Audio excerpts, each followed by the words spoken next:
Power. It is a word whispered in hushed tones, a force that shapes destinies and topples empires. Yet, for all its seeming solidity, power is often an illusion, a carefully constructed facade that masks the true workings of influence. It is not the reality of strength that commands obedience, but the perception of it. History offers a compelling tableau of this truth. Take Julius Caesar, the Roman general who strode across the ancient world like a colossus. Caesar understood that true power lay not just in military might, but in the projection of an image, that of an unstoppable force, a leader destined for greatness. He cultivated this image relentlessly, ensuring his victories were celebrated, his triumphs magnified, and his legend woven into the very fabric of Roman society. Napoleon Bonaparte, another master of the game of power, echoed this understanding. Before engaging in battle, Napoleon would plant stories of his impending victory, shaping the battlefield before a single shot was fired. He recognized that belief, once instilled, could sway armies and crumble resistance. His victories were not merely military triumphs but carefully orchestrated performances designed to reinforce his image as the unconquerable conqueror. These men, titans of their age, understood a fundamental truth. Power is not inherent but bestowed. It is a reflection cast upon the mirror of public perception, a shimmering mirage that can vanish as quickly as it appears. If power is an illusion, then reputation is the smoke and mirrors that sustain it. A strong reputation, carefully cultivated over time, becomes a currency of influence, a shield against adversity, and a key that unlocks the doors of opportunity. It is the foundation upon which empires of power are built. Yet, for all its seeming solidity, reputation is a fragile thing. Like a delicate spider web, it can be torn apart by the slightest gust of misfortune. One misstep, one scandal, one whispered rumor. Any of these can shatter a reputation meticulously constructed over decades. The fall from grace can be swift and merciless. Those who once sang your praises may be the first to cast stones, eager to distance themselves from the stench of failure. Your accomplishments, once lauded, may be re-examined under a harsh new light, their significance diminished or outright denied. The lesson is clear. While power is maintained through the projection of strength, it is ultimately guarded by the vigilance with which one safeguards their reputation. The trappings of power have evolved over the centuries, yet their purpose remains unchanged: to project an aura of authority, to inspire awe and obedience in those who behold them. While kings of old donned crowns and sat upon thrones, today's power players employ a more subtle arsenal of symbols. The tailored suit, a ubiquitous uniform of the corporate world, speaks of power and influence. It conveys an air of professionalism, competence, and control. The crisp lines and expensive fabrics whisper of success, of a person accustomed to commanding attention and respect. Assistants, those ever-present gatekeepers, further reinforce this image. They act as buffers, filtering access and controlling the flow of information. Their presence implies importance, suggesting a schedule so demanding, a workload so vast that only a select few are deemed worthy of direct access. And then there are the platforms, both literal and metaphorical, from which power is projected. The raised stage at a conference, the head of the boardroom table, the private office overlooking the city. These elevated positions create a physical and psychological distance, reinforcing the perception of authority. These modern symbols may appear mundane compared to the grandeur of crowns and scepters, yet they are no less potent in their ability to shape our perception of power. The Milgram experiment, a chilling study on obedience to authority conducted in the 1960s, provides a stark illustration of how readily we surrender our own judgment in the face of perceived power. In this experiment, participants were instructed to administer electric shocks to a learner, an actor pretending to be a fellow participant, whenever the learner gave a wrong answer. The shocks were not real, but the participants believed they were.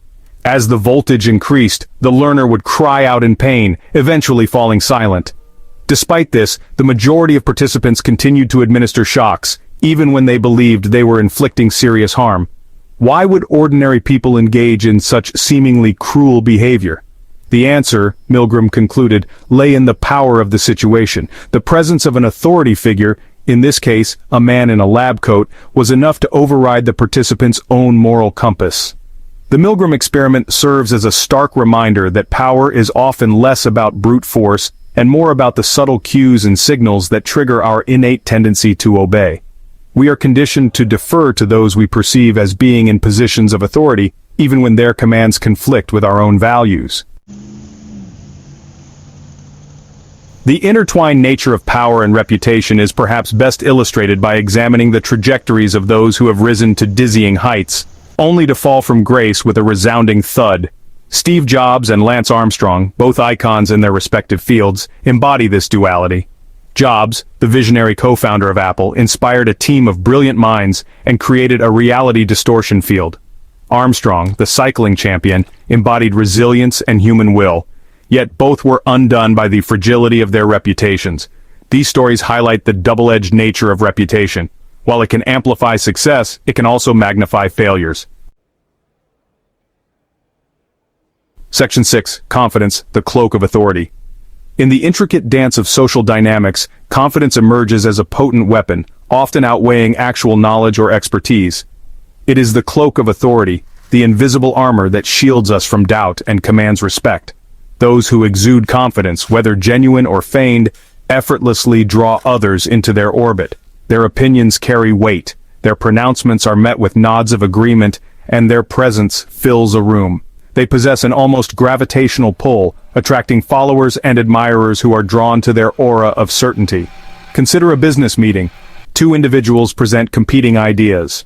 One, armed with facts and figures, stumbles over their words, their voice laced with uncertainty.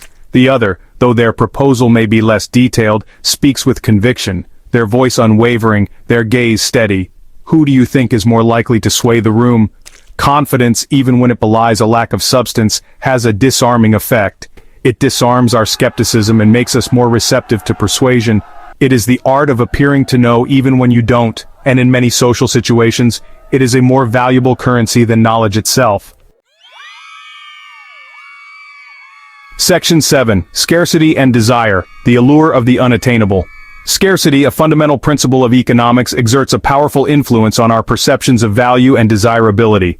The rarer something is, the more we covet it. The more exclusive a club, the more eager we are to join its ranks. Luxury brands understand this principle instinctively. They deliberately limit the production of their goods, creating artificial scarcity to drive up demand. A handbag, a watch, a pair of shoes. These objects become more than just material possessions. They transform into symbols of status and exclusivity, their value inflated by their very unattainability. This principle extends beyond the realm of material goods. We see it at play in the velvet ropes and guest lists of exclusive clubs, in the competitive admissions processes of prestigious universities, and in the carefully curated image of celebrities who maintain an aura of mystery by limiting their public appearances. By creating barriers to entry, whether real or perceived, we heighten the allure of the unattainable. We tap into a deep human desire for belonging, for status, for a taste of something that is just beyond our grasp. And in doing so, we elevate our perceived value, making ourselves more desirable, more sought after, more powerful. Section 8. The Double-Edged Sword of Reputation. Reputation is a powerful weapon and a double-edged sword. It can elevate us to great heights or lead to our downfall. It must be wielded with caution. A positive reputation casts a favorable light on us. Our mistakes are forgiven, and our actions inspire confidence. Our presence commands respect. A negative reputation is hard to shake. It follows us like a dark cloud, coloring perceptions and influencing judgments. Our every move is met with skepticism. Lance Armstrong's story is a stark reminder. He was a hero, a symbol of resilience, but his use of performance-enhancing drugs destroyed his reputation. His legacy crumbled. Reputation is powerful but fickle. Guard it jealously and never take it for granted. Section 9. Mastering the Art of Perception. A conclusion. In the grand theater of life, it is not always the strongest, the smartest, or even the most deserving who rise to the top. Often it is those who have mastered the art of perception, who understand that true power lies in shaping how others see us. From the calculated grandeur of Julius Caesar to the carefully curated image of Steve Jobs, history is replete with examples of individuals who have grasped this fundamental truth. They have understood that power is not an inherent quality, but a reflection cast upon the mirror of public opinion. Mastering the art of perception requires a keen understanding of human psychology, a willingness to play the long game, and an unwavering commitment to crafting an image that aligns with one's goals. It is about understanding the symbols of power, both ancient and modern, and leveraging them to one's advantage. It is about cultivating a reputation that inspires confidence and respect, while remaining ever vigilant of its fragility. In a world where perception often trumps reality, mastering the art of impression management is not merely a path to success, it is essential for survival. So hit that subscribe button, ring the bell for notifications, and let's turn the page on a new adventure together. Get ready to experience books like never before, only on VBook 360. Like, comment, and share to support the channel and keep the video magic alive.